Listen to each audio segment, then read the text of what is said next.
Hi, myself I'm Sunil Kumar. I'm Senior Technical Surveyor and GS Analyst from Geo Exploration and Mining Solution, Salem, Tamil Nadu. It's a mining consultant, one of the leading consultant in Tamil Nadu. And here we are in drone pilot training course, remote pilot license. And this is very mandatory to get a remote pilot license in order to fly any kind of drones. The fundamental is same, but using in lot of applications like transportation, survey and mapping, delivery, and agriculture, health study, and also medical applications. We got to know this Telangana Aviation Academy from website, and also some of our expertises refer this academy.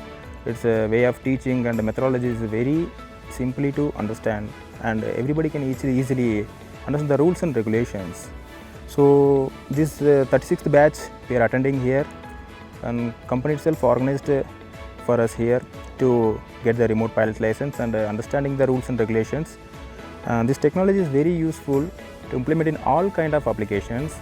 We are from survey background company, so we are implement this technology into survey and mapping purpose.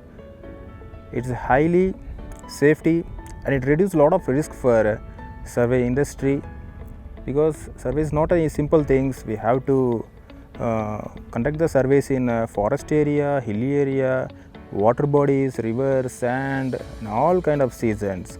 But after implementing this technology, it's really reduced a lot of manpower, consuming a lot of times, and giving a very accuracy outputs. That's what we understand.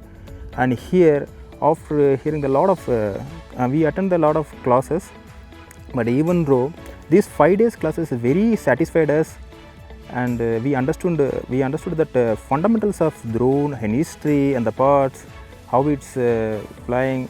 The important thing is DGCA drone rules. That is the main thing in India. That's all teached very well, and we thanks for our professors and lecturers here. And today is the last date, and we successfully completed our flying sessions, and now we have a confidence to fly this kind of drones, all kind of drones. And thank you for the Telangana Aviation Academy and Drone Pilot Academy. And next we are going to implement this technology into survey and mapping purpose, especially for topographical survey, 3D modeling, and GS urban projects in all, orthorectified image preparation using photogrammetry. This kind of application I am going to use. Thank you.